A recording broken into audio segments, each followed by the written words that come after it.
A graça e a paz do Senhor, pastor Luiz Roberto, dando continuidade ao nosso estudo sobre os profetas menores. Hoje nós vamos falar a respeito do terceiro profeta menor, que é o profeta Amós. Amós, esse nome significa carregador de fardos. Ele é original de Tecoa. Tecoa é uma vila distante a cerca de mais ou menos de 8 quilômetros ao sul de Belém, ok? Nós sempre temos falado de profetas de Jerusalém, mas esse profeta, Amós, ele é ali da região sul de Belém. E tinha alguns ofícios. Esse profeta, além de profeta, ele exercia alguns ofícios que ele, para a sua sobrevivência, até ser chamado pelo Senhor. Então, um dos ofícios que ele tinha era de pastor. Naquela época, era um dos principais ofícios, era ser pastor de ovelhas.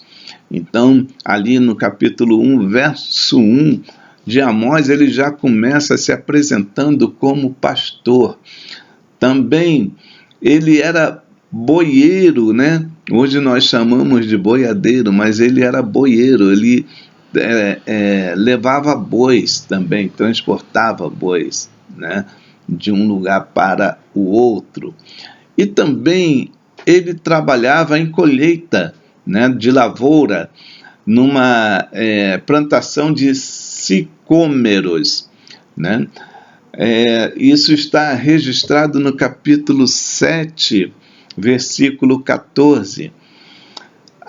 Eu vou falar para vocês aqui a respeito do sicômoro, esse é o nome certo. É uma espécie de figueira, tá? Ela também produz uma madeira que não é uma madeira tão nobre, mas ela também, na época, ela era usada para a construção. Tá? Então, era uma árvore pequena, não era uma árvore muito grande, tá? Mas ela dava até uma sombra boa. Ela era plantada na beira dos caminhos, e também assim próximo ao mar, tá ok? E ali percebe-se que era homem do campo. Então, o nosso profeta, a gente vai ver que ele era um homem do campo, tá? Era um pastor de ovelhas, era um boieiro, era uma pessoa que colhia os frutos de uma figueira, brava lá, mas eles tinham essa função ali, Então, ele pertencia a uma classe mais humilde do povo. Ele não era um homem dotado de muita cultura, de muita formação, Ele era uma pessoa mais simples, Como pastor de ovelhas, uma parte de seu tempo era passado no deserto, se estendendo para o Oriente até o Mar Morto. Tá? Ele levava a conduzir as ovelhas no deserto, também os seus bois. Então ele se deslocava muito, andava muito, e também levava esses animais para serem negociados, serem vendidos, Então, em suas viagens, o alimento principal dele, eram os frutos dos pés dos sicômoros, Ele comia essa fruta, ok? Em seus escritos são relatados conhecimento de lugares distantes e fatos, de quem andava muito e conhecia, era experiente em viagens longas. Então ele estava acostumado a ver culturas diferentes e também povos diferentes, né? Conduzindo então ovelhas para o Egito ou para Damasco, né? Então ele andava nessas regiões, ali uma hora no Egito, outra hora em Damasco, né? E era um cidadão do reino de Judá. Foi pelo Senhor comissionado para a sua missão profética no reino das 10 tribos, ou seja, de Judá, tá?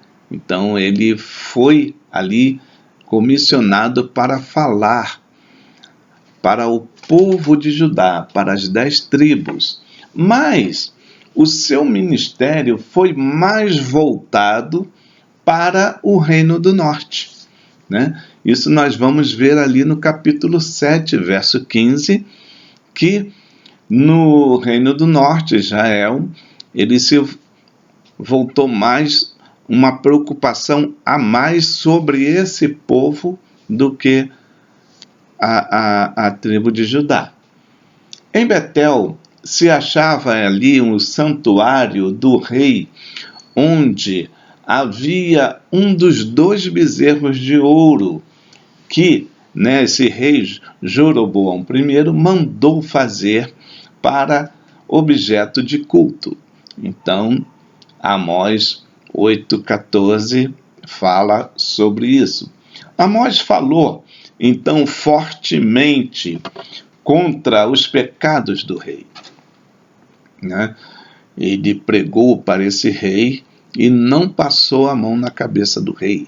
Ele fez um confronto do rei em relação àquilo que o rei estava fazendo, como o rei estava procedendo, né? E também aí o povo foi levado pelo rei a esse pecado. Então ele falou ao rei, mas também falava ao povo. Ele confrontava ao rei, mas também confrontava ao povo. Ao ponto de Amazias, né, o sacerdote idólatra que havia ali em Betel, né, dizer ao rei que Amós, né, conspirava contra o rei no meio da sua casa, ou seja, no meio na casa de Israel, né? Então, Amós capítulo 7, verso 10, está registrado essa passagem. E Amós, ele não era brando como Oséias no seu falar, no seu trato, no seu transmitir a palavra. Amós mostra um ar mais altivo, né, muito natural dentro dessa altivez, não com brutalidade, não com ignorância ou cheio de si, não, mas ele colocava uma postura muito reta, muito firme, muito forte quando ele falava, né? Então ele mostra um ar mais altivo, mais sendo um ar altivo e natural ao mesmo tempo. Que isso não era comum nos profetas.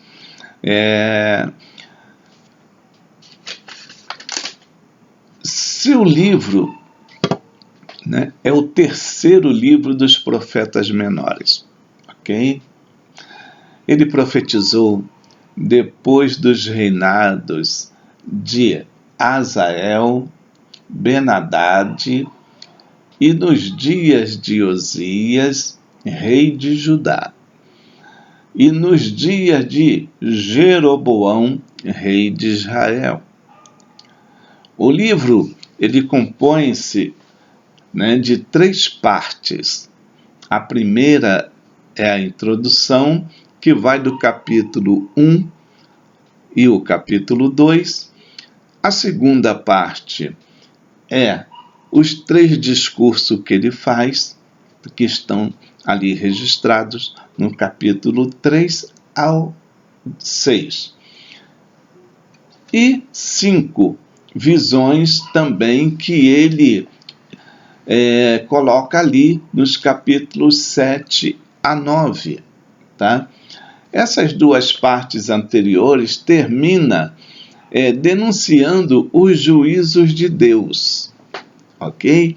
E a terceira parte são as promessas do Senhor, que vai do capítulo 9, né, do verso 8 até o verso 15.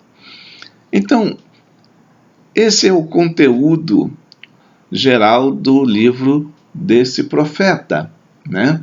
O profeta que realmente ele veio trazer uma condição mais firme, mais forte para quem ele pregava, né? Então Amós ele realmente procurou desempenhar bem a sua função, tá? E ele termina ali cumprindo a sua parte diante daquilo que o Senhor determinou para ele. Sendo assim, nós vamos parar por aqui e vamos retornar em breve com a nossa próxima lição. Como sempre, né, peço para que vocês estudem os livros, leiam os livros, tá bom? Para que não fique só naquilo que eu falo, porque quando você for ler o livro, você vai, além do que eu estou falando, você vai ver que o conteúdo ele tem mais coisas ali que nós precisamos saber e conhecer, ok? Então, que Deus a abençoe, fique firme nos estudos de vocês, prossigam estudando, adquirindo conhecimento. Deus abençoe no nome de Jesus.